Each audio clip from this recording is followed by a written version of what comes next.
I'm thrilled with today's guest. I'm a big fan. He's one of the stars of the party, Congressman Seth Moulton from the 6th District of Massachusetts, actually going on his 10th year in the House.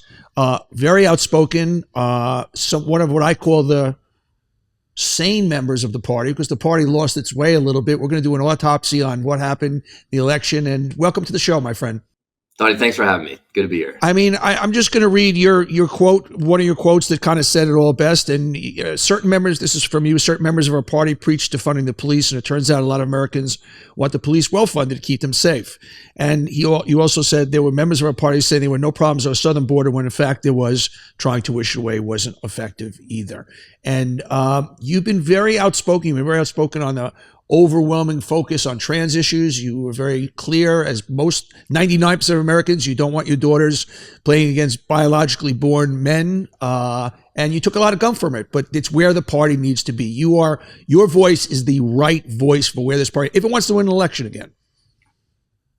Well, that's right. I mean, this is fundamentally about winning. I'm very proud to be a Democrat. I think Democrats are important for so many things we're trying to accomplish in America for the future of our country. I mean, look, we've got a convicted felon coming in to be president of the United States. He's hiring a whole legion of cronies, to run the government and really to tear apart the government in so many ways. He doesn't have good morals. He doesn't have good principles. He doesn't understand foreign policy. He doesn't understand domestic policy, healthcare, any of these things. He has plans, economic plans that are going to raise inflation. He has border plans that actually will probably not work, since he controlled the House, the Senate, and the White House back in 2016 and didn't solve our border problem. So this is a bad dude that's coming in to be president of the United States, and it's happening because Democrats lost across the board. I think this should have been one of the easiest elections in our history, running against Trump. But we lost. So we've got to look ourselves in the mirror and see what we need to change so that we can start winning again. So what does that mirror say? What do we need to change? Well, I mean, I think the biggest problem is that we just have this bad image. I mean, you're a branding expert, right? We just have this bad image where Americans don't trust us. They think that we're preachy, we're elite, we talk down to people. We don't even allow debate on certain issues. We can't allow people in our party who disagree, especially on some cultural values. And that's just not a recipe for getting a majority party. By definition, a majority party has the majority of Americans, the majority views. And, in some ways, we've worked so hard to be tolerant of all sorts of different groups with their very specific, narrow interests, that as a whole, we've become intolerant. Yeah, it's really crazy. So what if you and I are now put on a committee, we are the branders of the Democratic Party. We are in charge of its manifesto.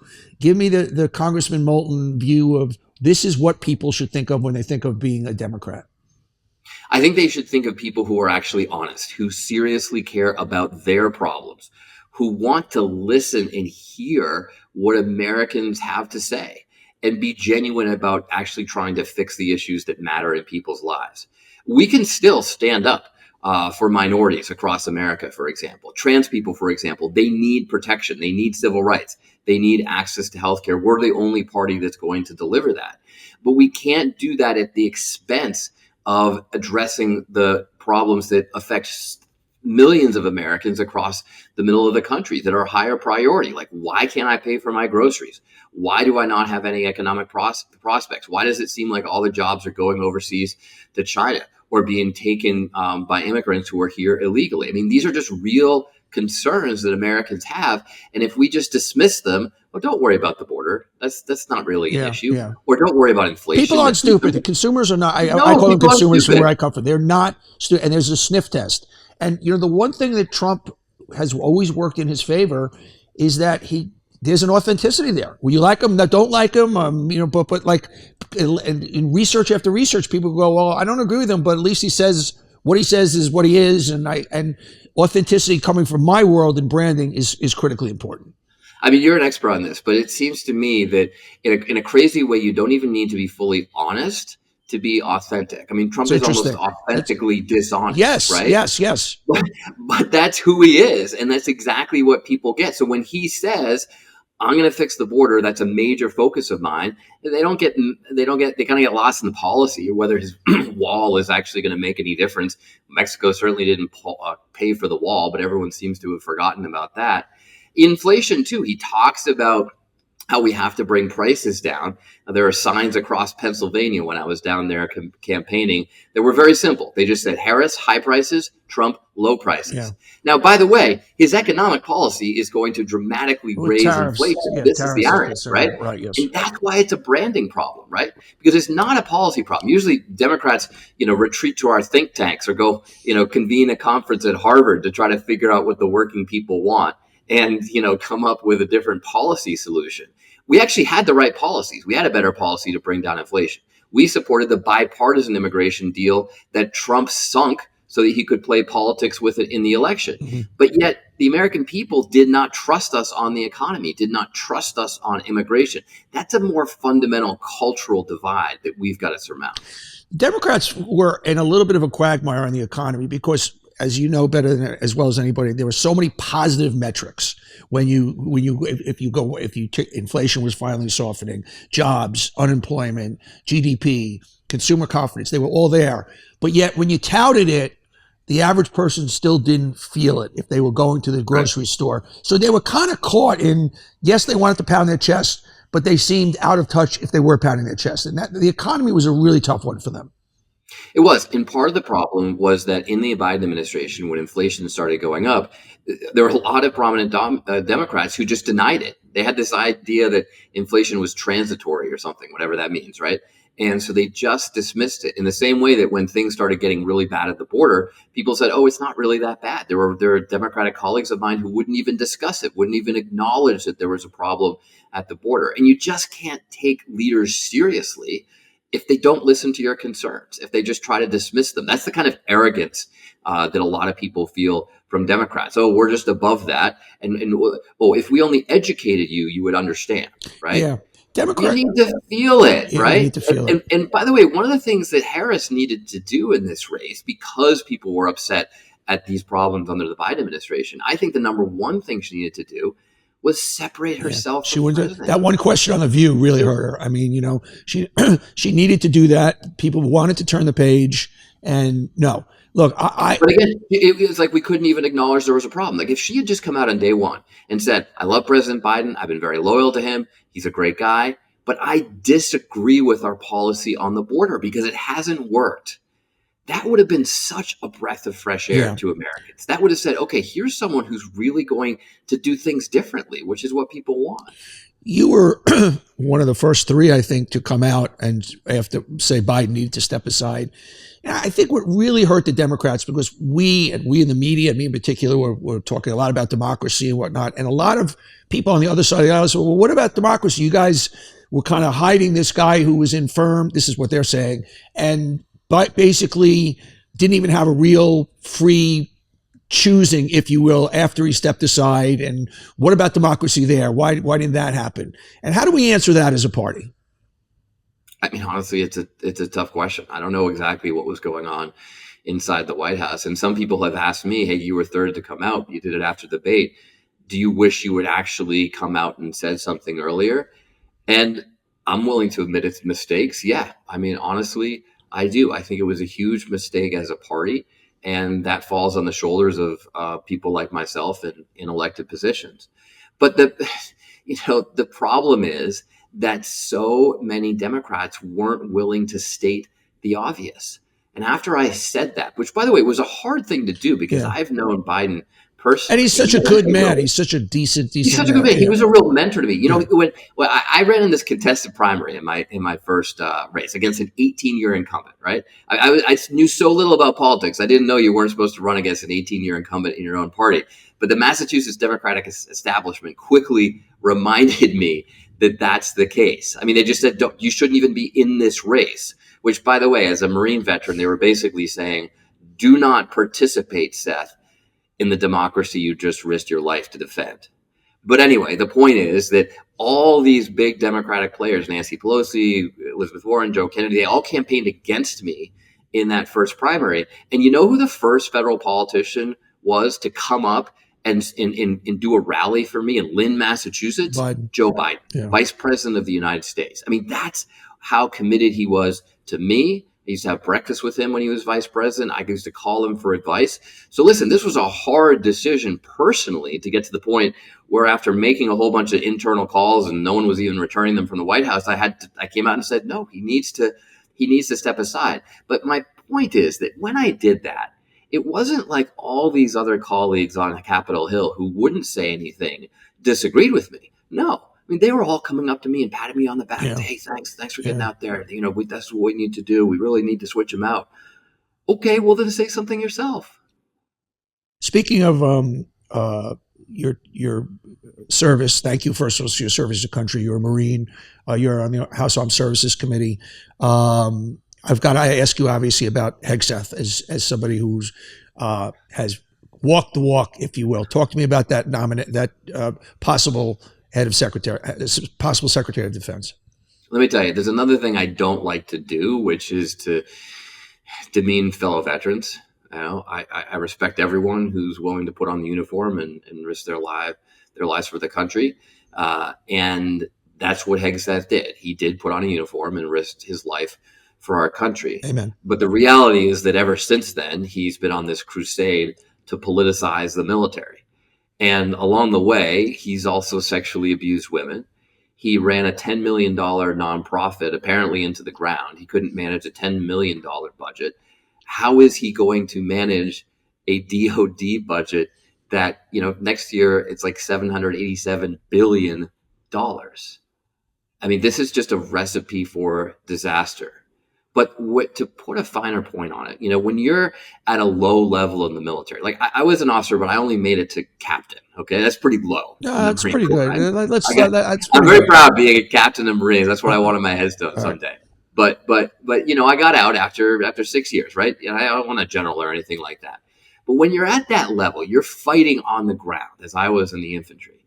You don't have direct contact with the Secretary of Defense. You just want to know that there's someone running this whole show, including putting you and your fellow Marines or soldiers out there on the line, risking your lives every day in combat. You want to know that someone back at the Pentagon knows what the hell he's doing.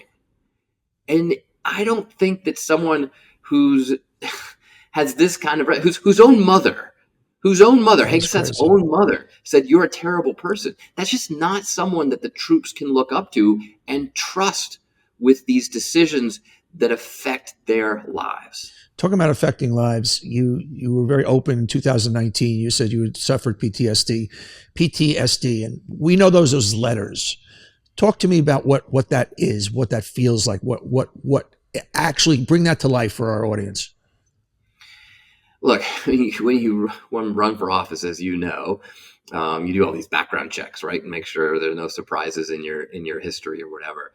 And I came up pretty clean, but the biggest skeleton in my closet was that I had a mental health issue or had one coming out of Iraq.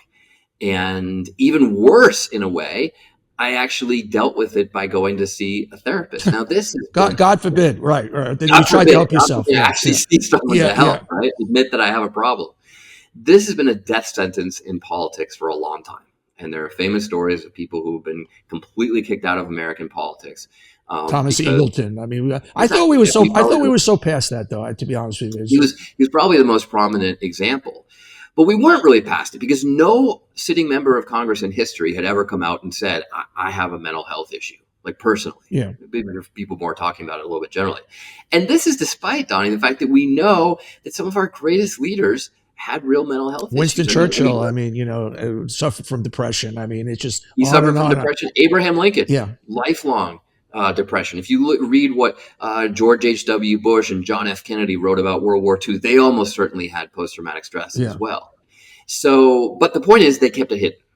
And so I made this decision in 2019 to say, nope, I got to talk about it. And by the way, the reason that I really did that was because I was inspired by young Marines I served with who found the courage to share with us, like other Marines in our platoon, when we would get together for reunions. Sadly, we often got together for reunions when guys died back home, right? It's suffering from post-traumatic stress themselves. And I said, you know what, if these guys can come out and set an example for their fellow Marines by saying, I'm dealing with this, I'm going to see a therapist, then I should do that too. That's fundamentally leading by example. But when I talked about this, the first sitting member of Congress to do so, I thought it might end up in my career that night.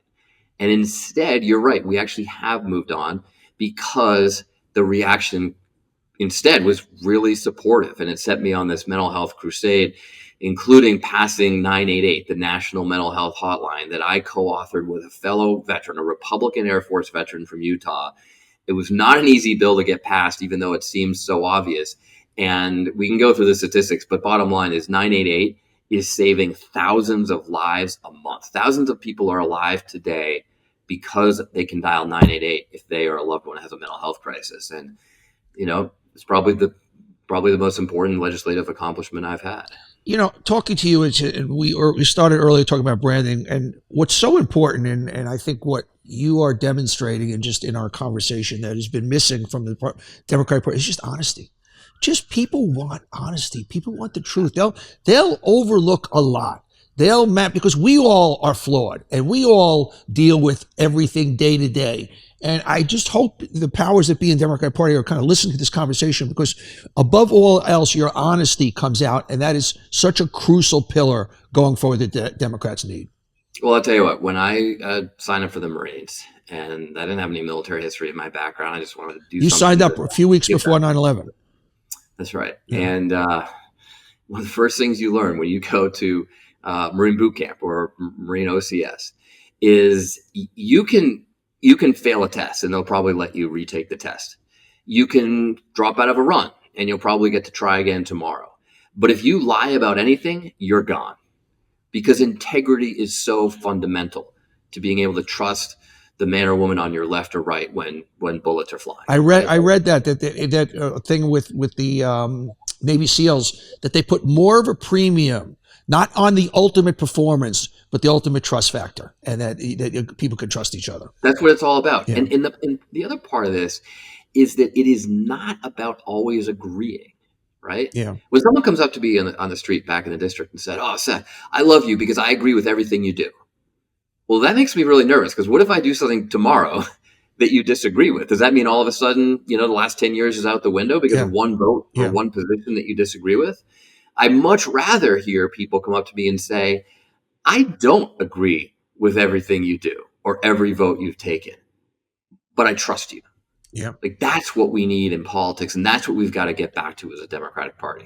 So the House, basically, especially with some of Trump's new picks, I mean, we might be down to 1 or 2 vote difference as far as how do you see the House playing out in Trump's first 2 years? Obviously, it's controlled by Republicans, but it's such a slim margin that it's really on the table. Great question. So obviously, first of all, we've got to be focused on winning in 2 years from now in the midterm. So this is why these conversations about reforming our party, about making some changes so we can start winning again, are so important. But they're also important because if we don't make changes, we're just not going to be an effective opposition. And the way you're an effective opposition when you're in the minority, we don't control the House, we don't control the Senate, but we are very close, especially in the House, is by taking on positions that you can bring over a few moderate Republicans to, so that they don't pass their extreme versions of legislation. So, like, I have a history of being a huge supporter of the LGBTQ community and the trans community, and I'm going to continue doing that. But one of the things we have to do is take reasonable positions on their issues that can actually get a few Republicans to our side. Because if not, if we refuse to even debate this, if we refuse any compromise whatsoever, then the Republicans are just going to push through their extreme, often hateful agenda. And this applies to a whole bunch of issues, but this is a good example. And we're not even going to be able to put up a fight. We have to make proposals that can attract a few moderate Republicans. And that's how we derail Trump's agenda. Give me, before I let you go, you've been so generous with your time. Give me right now the roadmap for the next 2 years for the Democrats. I'm going to go on the premise, and you may agree with this, and maybe I am just whistling past the graveyard. I think Trump might not be as bad as I'm hopeful that because he won, And maybe I'm just whistling in the dark because he won big, and that he does have the chance to be great. I mean, he does if he leaves the nonsense behind. Am I just whistling in the dark? I disagree. Okay. Yeah. I'm sorry. And this is the point where we're going to disagree. No, maybe I'm just trying to talk that into myself. I don't know. I think that there are a lot of people trying to talk themselves into that because that's the only way you can deal with the prospect of the next 2 or 4 years. The reality is that he's going to be more extreme than in his first term. And there's no real evidence to the contrary. Like there are not going to be any upstanding Americans, patriots like Secretary Jim Mattis, Secretary of Defense from the Marine Corps, who are going to stop him in his tracks, right? Because Hegseth is not going to stand up to Donald Trump. Right. I know Jim Mattis, and I've heard a lot of stories from him about the times that he stopped Trump from doing heinous things. Right? That's not going to happen in this administration. So we have to be a more effective opposition. Okay, so what do Democrats need to do? First of all, we're really rudderless right now as a party. Yeah. We don't have any leadership. And so we're not going to be able to make any changes without some strong leadership. I think you start getting that by getting a new chairman of the DNC who's a real leader and willing to be a little bit of a bull in the china shop. Not a bully, a bull in the china shop. To get in there and to seriously make some changes and say, we got to stop doing things that weren't effective and start doing things that are. By the way, I have an organization called Serve America that helps service veterans get elected to Congress. And we focus on really tough swing districts that Democrats need to win. Our win rate was 89% in this election between incumbents and challengers. That's amazing. This is the kind of thing we need to double down on. Back in 2018, the last time we had to take back the House to stop Trump's extreme agenda, more than 50% of the seats that we flipped in the entire nation were my Serve America candidates. So we've got to have someone at the DNC who says, okay, these are the things we need to do, and these are the things we need to stop doing. We also need to just clearly demonstrate to Americans that we're willing to listen and we're willing to accept people into our party that don't agree on every single issue. Yes. That's the definition of a majority party. One of the ways you do that is you put people in leadership positions who aren't all from just extreme left, safe districts. Pretty much every senior committee man or woman in the Congress right now, in the House, which means ranking member because we're not chairmen or women because we're in the minority.